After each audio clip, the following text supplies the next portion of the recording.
Bismillahirrahmanirrahim. Assalamualaikum warahmatullahi wabarakatuh. Alhamdulillahirabbil alamin. Allahumma shalli ala Muhammad wa ala ali Muhammad. Apa kabar teman-teman semuanya? Bertemu lagi dengan saya di channel Mahkota Hati. Ya seperti biasa ya, sebelum materi jangan lupa teman-teman semuanya tuliskan doa terbaik Anda di kolom komentar ya. Jangan lupa teman-teman semuanya. Saya selalu mengingatkan itu. Kenapa? Karena memang berdoa ini sangat penting teman-teman semuanya. Jadi tuliskan saja doa Anda. Apa yang menjadi hajat Anda, keinginan Anda tuliskan. Jangan malu. Jangan malu dilihat orang, jangan malu dibaca orang. Nggak ada urusan kita dengan orang. Yang penting kita urusannya ke Allah. Kita mintanya ke Allah. Yang ngabulin itu Allah. Dunia ini milik Allah. Pokoknya semuanya Allah. Jadi tuliskan saja. Banyak-banyak berdoa. Makin kita banyak berdoa, makin kita terus berdoa meminta sama Allah. Allah itu makin sayang, makin suka sama kita, makin cinta sama kita. Sehingga peluang-peluang pengabulan doa itu akan cepat didatangkan kepada kita. Nah, perkara kapan doanya terkabul, bagaimana caranya, apa iya, jangan pikirkan teman-teman. Tugas kita itu bukan memikirkan itu. Tugas kita itu terus berdoa, terus berikhtiar, berbaik sangka sama Allah, dan yakin bahwa Allah pasti mengabulkan doa-doa kita. Ya, baik teman-teman semuanya. Kali ini saya ingin bahas tentang curahan orang yang WA ke saya, tentang perasaannya. Ini ada yang WA ke saya, dia sedang berjuang melunasin hutang. Dia pun berupaya melakukan ikhtiar langit, tetap bekerja juga ya, tapi dia melakukan ikhtiar langit. Yang lebih dia dominankan itu ikhtiar langit. Tapi setelah dia istiqomah, berusaha istiqomah dalam mengamalkan ikhtiar langit itu, artinya dia tahajud, dia duha, dia banyak sholawat, dia banyak istighfar. Hidupnya itu ujian makin banyak datang, masalah itu makin datang. Kemudian solusi-solusi itu kok nggak dia ketemukan, padahal dia ini sudah ikhtiarnya, sudah menurut dia sudah maksimal, sudah benar-benar lah sholawatnya, ibadahnya dijaga, sholatnya semuanya dia jaga. Tapi yang hadir tuh bukan solusi, tapi yang hadir tuh makin masalah. Seorang nggak ketemu itu jalan keluar. Ada apa ya Pak Ustadz? Dia bertanya begitu. Tapi saya yang lebih heran di WA ke saya, di WA-nya ke saya, yang lebih heran, kok hati saya tetap tenang. Padahal saya selalu diteror, saya diancam, saya dimarahi, ya pokoknya dikata-katain yang gak enak karena saya belum bisa bayar utang. Tapi hati saya tetap tenang Pak. Saya nggak ngerti ini ada apa. Nggak seperti dulu saya takut, cemas, bahkan asam lambung saya naik. Kira-kira begitulah dia cerita ke bahasa dia. Karena panjang tuh ya WA ke saya. Nah intinya gini teman-teman semuanya.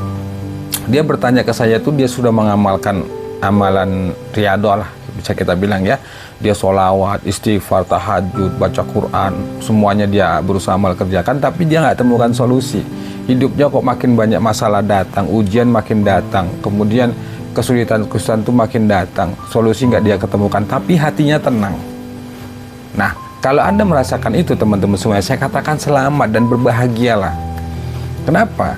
Karena itu termasuk salah satu, saya bilang ya salah satu, bahwa gini deh, nggak salah satu, itu termasuk tanda-tanda bahwa Allah itu ingin menolong.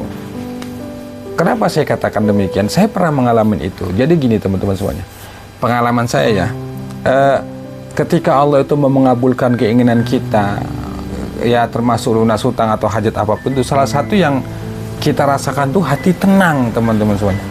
Hati kita tenang meski ujian datang, masalah datang, tapi kita berusaha terus melakukan riyadhah, terus berdoa sama Allah, nggak bosan meminta. Kita di sepertiga malam terakhir bangun tahajud, berdoa, terus berdoa. Kita sudah benar-benar memasrahkan semuanya sama Allah. Meskipun kita tiap hari itu misalnya direndahkan, dijauhi, kemudian kita nggak dianggap, kita diancam, kita belum bisa bayar utang, kita dimaki, dihina, tapi kita tetap berdoa ke Allah, tetap, karena ini sudah mentok dan kita sudah nggak ngerti harus berbuat apa lagi, nggak ada lagi orang yang bisa menolong kecuali Allah. Akhirnya kita ke Allah, fokus, apapun yang terjadi kita tetap berdoa sama Allah. Yang muncul itu teman-teman semuanya, ketenangan. Nah makanya target awal yang harus kita kita capai itu ketika kita sedang berada di posisi yang benar-benar genting, benar-benar nggak tenang, nggak nyaman, ketakutan, itu posisinya yang harus kita targetin itu adalah ketenangan. Lewat ketenangan itulah nanti Allah akan memberikan solusi, memberikan jalan, memberikan petunjuk. Nah, bagaimana bisa meraih ketenangan itu saat kita benar-benar dilanda masalah, kesulitan, kita mentok ngerti apa-apa? Ya caranya cuma satu, benar-benar pasrahkan ke Allah, benar-benar lari ke Allah, dan benar-benar hanya berharap pada Allah. Itu jalan satu-satunya yang terbaik dan menurut saya paling baik. Kalau Anda sudah benar-benar posisi terjepit, tidak ada yang membantu, rekan-rekan nggak peduli, saudara juga cuek segala macam, cuma satu, Allah yang nggak pernah nggak pernah menjauhi kita, nggak pernah cuek dengan kita, cuma kadang-kadang kita. Nah, targetnya tenang dulu. Jadi kalau Anda mengalami seperti itu, ujiannya makin banyak, masalah makin banyak, tapi hati Anda tenang, itu saya katakan Anda berbahagia dan bersyukurlah. Itu tanda-tanda Allah ingin mengabulkan doa Anda. Itu termasuk bisa jadi hutang lunas. Cuma teman-teman semuanya, jangan terlalu fokus memikirkan dari mana itu nanti pertolongan datang. Bagaimana caranya nanti Allah menolong sementara aku nggak kerja, sementara penghasilanku kalau dipikir-pikir nggak cukup, makan aja kadang-kadang sulit. Itu yang sering terjadi. Yang sering WA ke saya itu begitu, Pak, apa mungkin hutang saya lunas, penghasilan saya cuma sekian, pas-pasan untuk makan, pas-pasan, belum lagi kebutuhan yang lain. Kalau kita berpikirnya secara logika dengan akal kita yang terbatas, ya begitu jadinya. Tapi Allah itu nggak terbatas. Allah ini maha kuasa, teman-teman semuanya. Jangan pikirkan apa iya ya, nak. Yang penting tugasnya itu terus saja lakukan, terus saja amalkan. Ya, seperti ibu yang bertanya tadi itu, kalau sudah merasakan seperti itu, dipertahankan. Yang terpenting itu adalah istiqomah. Maksudnya itu begini, apapun yang terjadi dengan kondisi hidup kita lagi ditoror, lagi susah, pokoknya nggak ada nggak ada tujuan kita lain tuh kecuali Allah. Pokoknya Allah. Dah. Mau kita dimaki, dihina, ya terima itu semuanya dengan sabar, dengan ridho, meskipun bahkan kita lapor ke Allah.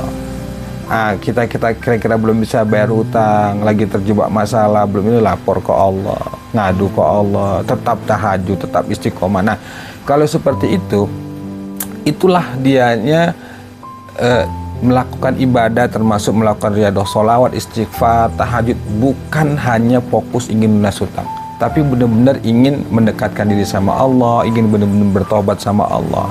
Nah, makanya buat Anda saat ini yang sudah riyadhah tapi hutangnya belum lunas, belum ketemu solusi, coba dia dicek. Bisa jadi Anda riyadhah itu hanya sekedar untuk ingin lunas hutang aja, ingin hajat-hajat terkabul saja. Dan maunya Allah nggak seperti itu.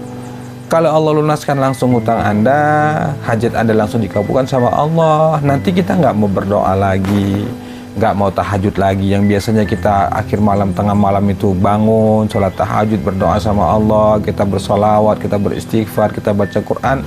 Ketika Allah sudah lunaskan hutangnya, Allah sudah kabulkan doanya, kita nggak mau lagi bangun di akhir malam, nggak tahajud lagi, nggak solawat lagi, nggak baca Quran lagi. Dan Allah nggak ingin seperti itu. Gampang kok bagi Allah itu untuk melunaskan hutang kita dengan hitungan detik, itu bagi Allah mudah. Cuma Allah, menurut saya Allah itu sengaja menunda dan menahan sampai kita benar-benar muncul keikhlasan dan keridhaan dalam hati bahwa benar-benar kita ibadah itu bukan hanya sekedar untuk lunas hutang, ikhlas karena Allah. Nah, kalau itu yang kita benar-benar kita perbaiki, kita berusaha benar-benar adalah karena Allah. Kita nggak memikirkan keajaiban, tidak memikirkan kapan doa terkabul, tapi yang kita pikirkan bagaimana kita setiap hari itu menata ibadah secara rapi, secara tertata. Kemudian kita disibukkan dengan waktu-waktu sholat, misalnya entar lagi zuhur, entar lagi ini. Kalau itu yang kita pikirkan dan kita berupaya untuk benar-benar melakukannya semuanya karena Allah, saya yakin pertolongan Allah itu pasti datang. Keajaiban itu pasti datang. Nah, masalahnya sekarang kenapa keajaiban Allah belum datang, pertolongan Allah belum datang? Bisa jadi itu, teman-teman semuanya. Kita melakukan riyadhah itu, kalau bahasa saya hitung-hitungan, hanya ingin maunya saja. Ya, tapi memang begitulah karakter kita manusia ya. Lagi susah datang ke Allah, berdoa, merengek, menangis ke Allah. Lagi dikasih kesenangan, lupa tuh sama Allah. Itulah kita manusianya. Nah, tapi kita mau tidak mau ya, kita tidak bisa mengharapkan sempurna, tapi paling tidak kita itu tetap berupaya bagaimana terus memperbaiki diri, memperbaiki hubungan kita kepada Allah, sehingga Allah pun turun rahmat Allah, turun kasih sayang Allah, turun ridhonya Allah kepada kita, sehingga pertolongan Allah itu datang.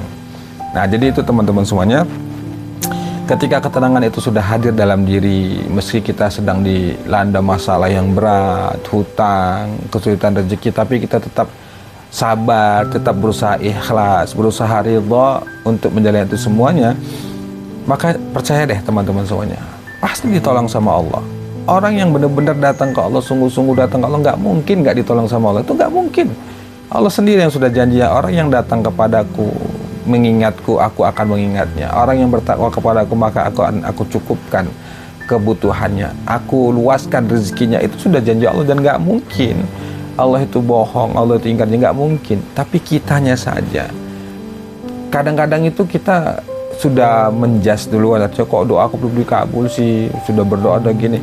Kita nggak berpikir dan kita nggak berusaha introspeksi diri. Kenapa ya Allah belum menolong? Kenapa ya Allah masih belum mengeluarkan kita dari jeratan hutang? Harusnya itu kita jangan menyalahkan siapapun, apalagi sampai menyalahkan Allah. Jangan teman-teman, nauzubillah, jangan ya. Yang kita salahkan diri kita. Maka itulah pentingnya kita introspeksi diri, merenung kesalahan, ya dosa-dosa kita. Itu termasuk penyebabnya kesulitan kita, termasuk sulitnya rezeki kita, itu karena dosa-dosa kita.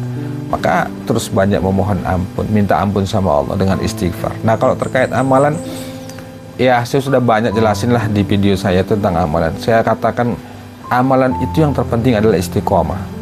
Sedikit amalan itu, kalau kita istiqomah mengamalkannya, itu jauh lebih luar biasa dibanding kita banyak amalan tapi nggak istiqomah, teman-teman semuanya.